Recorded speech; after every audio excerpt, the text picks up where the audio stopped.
자, 그 다음 권한쟁의 심판 보겠습니다. 그리고 이제 정당 해산 결정의 효력과 관련해서 규정은 없는데 이제 시험에 많이 나왔던 게 있죠. 통진당 사건에도 이슈가 됐는데 소속 국회의원은 어떻게 되느냐? 국회의원직 상실되느냐? 상실된다고 봤어요. 규정은 없지만. 통합진보당 소속 국회의원들이 있었잖아요. 해산되면 국회의원직 상실. 지역구 국회의원이건 비례대표 국회의원이건 이제 그런 구체적인 내용은 나중에 이제 자세히 볼 겁니다. 아시겠죠? 자, 이제 권한쟁의 심판 종류 절차를 보겠습니다.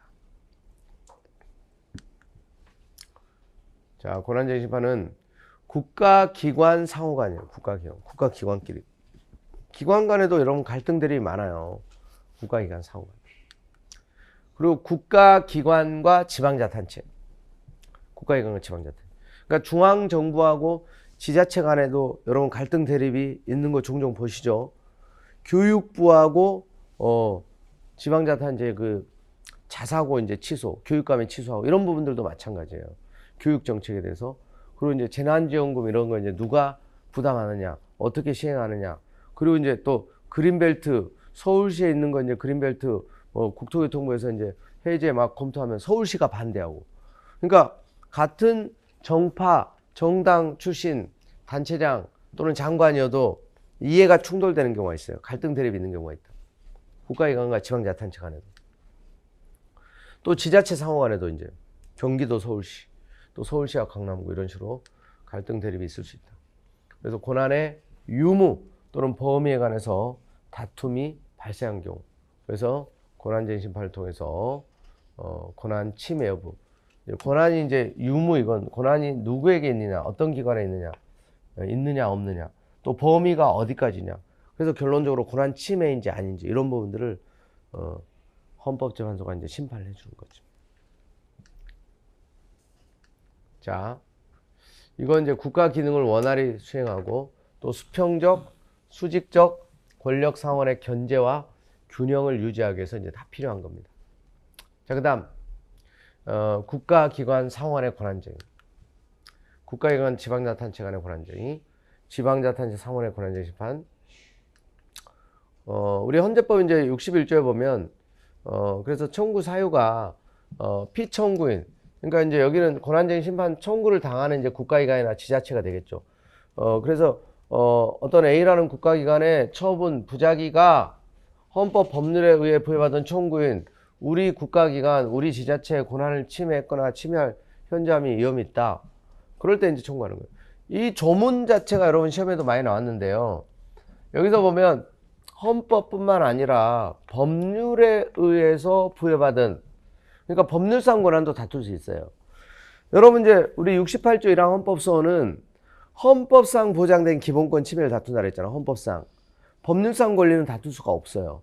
근데 이 권한쟁의는 법률에 의해 부여받은 권한도 다툴 수 있어요. 아시겠죠? 그리고 침해할 현저한 위험이 있는 경우, 그러니까 침해가 꼭 현재 침해돼야 되는 건 아니야. 위험이 있는 경우에도. 그래서 이제 침해의 현재성을 여기서 반드시 요구하는 건 아니다. 침해 현저한 위험이 있는 경우에도 가능하다는 거, 그것도 이제 알아두시고요. 자, 그 다음에 처분이라는 게 뭐냐, 이제 여기 피청구인의 처분, 이제 부작위 그랬는데, 이제 법적 중요성을 지닌 것에 이제 국한되는 거고, 또 청구인의 법적적인 구체적으로 영향을 미칠 가능성이 없는 행위는 처분이라고 할 수 없다. 그래서 이제 이와 관련해서 이제 그래서 권한쟁의 대상이라고 해서 이제 또 권한쟁의 청구한다고 해서 무조건 심판해 주는 건 아니에요. 그래서 이제 정부가 그 법률안을 제출했는데, 이제 법률안이라는 거 여러분 이제 국회에서, 국회가 입법자잖아요. 근데 이제 국회의원만 법안을 제출하는 게 아니라 행정부도, 정부도 여러분 이제 법률안을 제출할 수 있어요.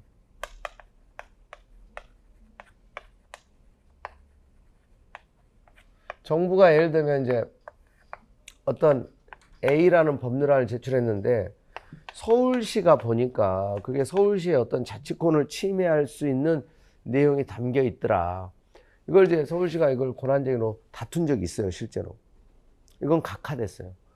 왜냐면 법률안을 국회에다 제출하면 국회가 통과시켜야 법이 되는 거고 또 효력이 발생하는 거죠.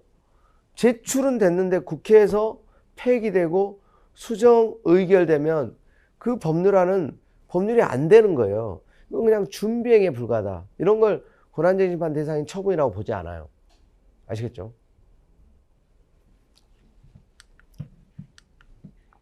자, 그 다음에 부작위는 뭐냐? 헌법상 또는 법상 자기 의무가 있는데도 불구하고 이를 이행하지 아니하는 거. 근데 어떤 의무가 없으면 그 부작위라고 다퉈도 다툴 수가 없는 거예요. 의무가 있는데 하지 않았을 때. 자, 정부의 법률안 제출. 이거예요, 지금. 처분이라고 보지 않은 거예요. 행정자치부 장관이, 지금은 이제 명칭이 행안부로 바뀌었는데, 그 당시에는 행정자치부였죠. 지방자치단체에 한 단순한 업무 협조 요청이죠. 단순한 협조 요청, 또 업무 연락 또는 견해 표명. 이것도 이제 권한쟁의 대상이 처분이 아니라는 거예요. 내부적인 그냥 의사 연락이고 이 자체는 어떤 권한 침해 가능성이 있는 처분이라고 보지 않았어요. 근데 처분을 본 거, 건설교통부 장관의 고속철도역 명칭 결정하는 거. 지금은 이제 국토교통부인데 예전엔 건설교통부였죠. 이거는 이제 어떤 사건이냐면 KTX역 명칭 결정 사건이에요. 여러분, KTX 고속철도 명칭 고속철도역인데 어디 역이 문제가 된 거냐면 이번 정차하실 역은 천안 아산역입니다. 처음에는 그게 좀 낯설었어요, 솔직히. 아니, 천안역이면 천안역이고 아산역이면 아산역이지. 천안 아산역, 천아역 이렇게. 그게 왜 그렇게 이름이 지어진 거냐면은 싸우지 말라고. 근데 이제 천안 사람들은 아산을 왜 넣어? 조그만 아산 콩만한데 그러면 이제 천안역이라고 그냥 하지. 근데 아산 사람들은 아산 쪽에 이제 그쪽에 가까이 있는데 아산 좀 키워주지. 천안은 그렇지 않아도 천안 삼거리 호두 과자도 유명하고 사람들 다 아는데 아산역이라고 해주지. 아산시가 이걸 이제 다퉜어요. 근데 이런 분들이 권한쟁의 대상은 되는데 이제 침해를 인정하지 않았어요, 결론적으로. 아시겠죠? 다툴 수는 있다. 다툴 수는 있다. 이런 부분들이. 아시겠죠? 그래서 그 부산 신항 명칭 결정 이런 사례에서도 그래서 이제 이 명칭 결정과 관련해 가지고 이제 좀 논란이 되는 경우들이 좀 있어요. 그러니까 이제 지자체들도 각자 자기 이제 지자체들의 어떤 그 브랜드 파워. 그러니까 광고를 하잖아요, 지방자치단체가. 올여름 휴가는 우리 동네로 오세요. 막 광고도 하고. 그리고 이제 지하철 이런 데도 광고도 하고. 그리고 이제 뭐, 그래서 홍보하려고 각종 이제 그 문화행사니, 뭐 또 딸기 미인 선발대회도 하고, 토마토 미인, 어떤 데는 뭐 청양고추 유명한데 거기서 고추 미인 선발대회도 하고, 뭐 각종 이제 그 지역 특산물. 그래서 이제 그런 식으로 이제 행사들을 많이 하는 것들도 그 인지도 이런 것들이 요즘에는 다 경쟁력이기 때문에 그래요. 아시겠죠? 자, 그래서 어떤 영향력을 미칠 수 있는 처분성이 인정돼야 된다는 거고, 다투려면. 자, 그 다음에 이제 권한쟁의 심판은 그 사유가 있으면 안 날부터 60일, 사유가 생긴 날부터 180일. 여러분, 우리 앞서 68조 1항 헌법소는 90일 1년이었죠? 여기는 60일 180일. 그러니까 여기를 90일 1년으로 내기도 해요. 이걸 가지고 이제 68조 1항 헌법소원을 60일 180일로 내기도 하고. 이런 게 이제 가장 기초적인 출제 방식이에요, 여러분. 아시겠죠? 60일입니다. 180일입니다, 여기는. 앞서 68조 1항 헌법소는 90일 1년. 아시겠죠? 자, 그 다음에 이제 구두변론이라는 거고, 자, 정말 중요한 게 이거예요, 또. 여기서는 과반수면 돼요, 권한쟁의에서는. 권한 침해, 인용 결정을 할 때. 과반수. 6인이 필요하지 않아. 아시겠죠? 이게 이제 5가지 중요한 재판 중에서 유일하게 과반수로 되는 거예요. 그럼 법률의 위헌 결정, 6인 이상 찬성이 있어야 돼요. 탄핵 결정, 6인 이상. 정당 형사 결정, 6인 이상. 헌법소원 인용 결정, 68조 1항 2항 다 마찬가지예요. 6인 이상. 근데 권한쟁의에서 인용 결정, 권한 침해 결정, 위헌 확인 결정, 과반수면 됩니다. 과반수. 9명이 재판하면 5명이면 된다는 거죠. 6인이 필요하지 않아. 여러분 7명이 재판할 수도 있어요. 꼭 9명이 아니어도 돼요. 7인 이상의 과반수. 그러니까 최소로는 그러니까 7명. 7명이 종국 재판할 수도 있고 7명 중에 4명만 권한 침해를 결정해도 이론적으로는 권한 침해 인용 결정을 할 수 있다는 거예요. 종국 심리에 관여한 재판관이 9명이면 5명, 7명이면 4명만 찬성해도. 아시겠죠? 이거 꼭 알아두시고요. 근데 지금 우리가 시험 직전은 아니기 때문에 가볍게 알아두셔도 돼요. 자, 그 다음에 헌재는 심판 대상이 된 국가기관 또는 지방자치의 권한 유무 범위에 관해서 판단한다. 그 다음에 2항 헌재는 권한 침해 원인이 된 피청구인의 처분을 취소하거나, 그러니까 이제 과반수로 취소할 수도 있고 그냥 무효임을 확인할 수도 있고요. 또 헌법재판소가 부작에 대한 심판 청구를 인용하는 결정을 할 때는 피청구는 결정 취지에 따른 처분을 해야 돼요. 부작위가 이제 위법이다 이러면 처분을 해야 된다. 그러니까 어떤 적극적인 처분이면 그냥 취소할 수도 있고, 어떤 부작위가 문제가 되면 그냥 그 부작위에 대해서 무효임을 확인하는, 뭐 처분에 대해서도 이제 취소를 하지 않고 그냥 무효임을 확인하는 결정을 할 수도 있어요. 근데 이제 그건 사안에 따라서 이제 헌법재판관들이 결정할 문제입니다. 취소할 건지 무효 확인 결정을 할 건지. 아시겠죠? 근데 과반수로 할 수 있다. 그런 거고요. 자, 그 다음에 결정의 효력. 자, 이게 또 매우 중요하다. 결정의 효력. 헌재 권한쟁의 심판의 결정은 그랬어요. 결정은. 여기 그냥 이제 결정은, 여기에 뭐가 빠졌냐면 인용 결정은 이렇게 안 돼 있어요. 여러분 이제 헌법소원의 인용 결정은, 또 위헌법원 심판에서 법률의 위헌 결정은 이런 식으로 돼 있어요. 합헌 결정은 기속력이 없습니다. 또 헌법소원의 기각 결정은 기속력이 없어요. 근데 권한쟁에서는 그냥 인용 결정이 아니라 그냥 결정이야. 즉 인용 결정, 기각 결정이 모두 기속력이 있다는 얘기예요. 그래서 여기도 이제 시험에 많이 나왔죠. 인용 결정뿐만 아니라 기각 결정도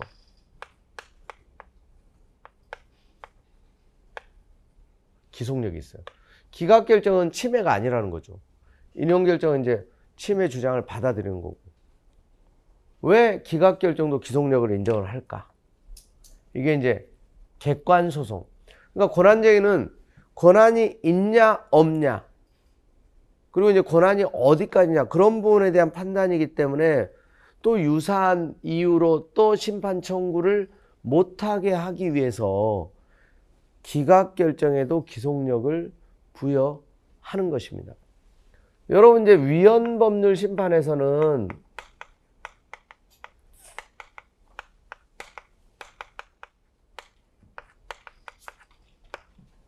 법률의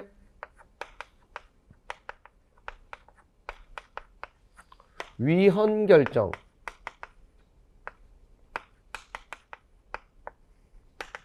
이게 이제 기속력이 있는 거죠. 모든 국가에는 합헌 결정은 기속력이 없단 말이에요. 합헌 결정은. 그래서 여러분 이제 간통죄 처벌 규정 이런 거 4번씩 합헌 결정이 있었는데 또 다투어질 수 있었던 거예요. 근데 지금은 위헌 결정을 했죠. 그러니까 또 안 다투는 거예요. 모든 국가는 기속하기 때문에. 근데 합헌 결정은 기속력이 없기 때문에 또 다툴 수가 있는 거예요. 근데 권한쟁에서는 기각 결정도 기속력이 있다는 얘기는 기각 결정도 다투지 말라는 얘기예요. 아시겠죠? 그런 의미가 있어. 자, 일단 그 정도 알아두세요. 그 다음에 국가기관 또는 지방자치단체 처분을 취소하는 결정은 그 처분 상대방에 대해서 이미 생긴 효력에 영향을 미치지 아니한다. 자, 이건 또 무슨 얘기냐? 상대방 보호를 위해서 그래요. 상대방의 신뢰를 보호하기 위해서. 예를 들면 서울시하고 그 다음에 이제 국가 간에 서울시의 권한인데 왜 국가 너희들이 어떤 처분을 하느냐.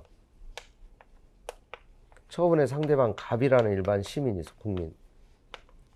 어떤 인허가 처분을 받았어요. 근데 서울시가 이 부분을 이건 우리 서울시의 권한이다. 너희들이 하면 안 된다. 이거 권한 침해했다 다퉜어. 헌재가 이거 이제 심판을 해보니까 서울시 권한이 맞더라. 그럼 이게 이제 취소를 하든가, 무효임을 확인하는 결정을 해야 되겠죠. 서울시 손을 들어준다면. 그러면 이미 국가로부터 처벌받은 갑은 어떻게 돼 있어? 고래 싸움에 완전 새우등 터지는 거죠. 그 처분의 상대방, 일반 시민에게, 국민에게 생긴 효력에는 영향이 없다는 거예요. 국가에 간 지자체 간에 고란쟁이로 처분이 이제 다투졌는데 취소를 하더라도. 국가의 권한이라고 해서 절차를 밟아서 국가로부터 처벌을 받았는데 서울시하고 다퉜는데 국가 권한이 아니래. 그걸 취소해버리면, 헌재가 취소해버리면 일반 국민만 피해를 보잖아요. 그래서 이런 조문을 두고 있는 거예요. 여러분이 갑이라고 생각해봐요. 여러분 억울하겠죠. 그래서 이런 조문을 두고 있다. 아시겠죠? 삼자 보호를 위해서. 선의의 피해를 방지하기 위해서. 그러니까 시험에 이런 걸 어떻게 나오겠어요? 취소한 결정이 처분 상대방에 이미 생긴 효력에 영향을 미친다. 그러죠. 영향 미치지 않는다. 다 나온 적이 있어요. 요런 게 이제 법령에 대한 출제야, 법령에 대한 출제. 고란쟁이 심판에 인용 결정만 기속력이 있다. 이런 것도 틀린 거고. 아주 어려워요, 이게. 그렇지 않잖아요. 이게 이제 본격적으로 공부를 할 때 이런 내용들을 다 이제 보게 되는 거예요, 사실은. 아시겠죠? 오늘도 너무 많이 공부했는데, 지금. 자.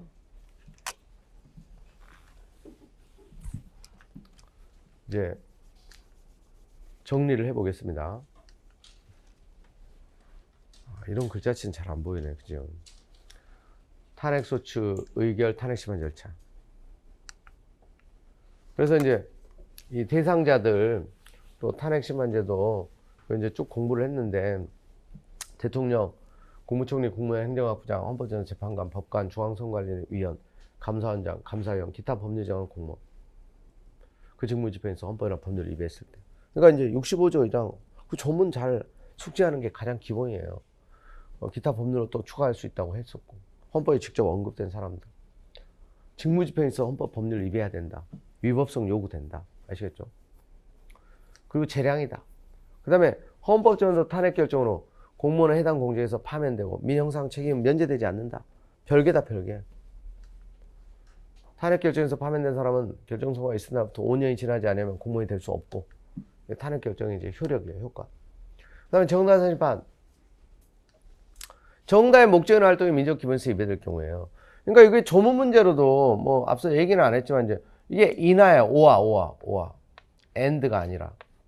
이걸 어떻게 바꿔서 냈냐면 정당의 목적과 활동, and. 그럼 틀려요. 둘 다 그러니까 민족기본에서 위배됐을 때, 뭐 청구하고 민족기본에서 이제 위배되는지 심사해 볼 때 둘 다 요구해야 되는 거 아니고 둘 다가 아니고 하나만. 정당의 목적이나 또는 활동. 목적만 민족기본에서 위배돼도 가능하다는 거예요. 아시겠죠? 또는이에요, 또는. 그래서 이제 법조문은, 그래서 이제 이런 법조문 같은 경우는 토시 하나도 사실 중요한 거지. 정당 해산 심판과 이유 있는 경우 해산 심판 청구가 이유 있을 때 헌법재판소는 재판관 6명 이상 찬성으로 해산 결정을 선고를 할 수 있습니다. 그 다음에 이제 권한쟁의 심판. 국가에 간 상호 간, 국가에 간 지방자치단체 간, 지방자치단체 상호 간의 권한의 유무, 범위에 관해서 다툼이 있을 때 세 가지 유형이라고 해요, 세 가지. 해당 국가에 간 또는 지방자치단체는 헌재에 권한쟁의 심판을 청구할 수 있다. 그리고 국가 기능을 원활히 수행하고 또 수평적, 수직적 권력 상호간의 견제 균형을 유지하는데 제도의 의의가 있다. 그리고 권한쟁의 심판 심리는 구두변론. 사실 탄핵, 정당 재판, 권한쟁의 심판이 셋 다 구두변론이에요. 위헌법원 심판 헌법소원이 서면심리. 그리고 구두변론 공개가 원칙이고 위헌법원 심판 헌법소원 서면심리는 비공개가 원칙이고 그래요. 종국심리에 관한 재판관 이건 과반수면 된다. 과반수. 탄핵이나 정당 재판 심판은 6명 이상 재판관 찬성해야 되는데 이것만 과반수면 된다 이거죠. 자, 오늘 그래서 이제 탄핵 심판, 정당 심판, 권한쟁의 심판도 공부했고 그리고 앞선 시간에서 이제 위헌법원 심판하고 68조 2항 또 권리구정 헌법소원까지 이제 헌법재판에 대한 걸 다 공부를 했어요. 그리고 이제 개별 대표적인 판례들은 이제 나중에 우리가 또 공부를 할 거고, 또 그다음에 이제 국가기관의 구성과 조직, 뭐 대통령, 국회, 법원, 뭐 이런 부분들 또 이제 차차 공부를 해 나갈 겁니다. 일단 이제 오늘은 여기까지 할게요. 네, 수고하셨어요.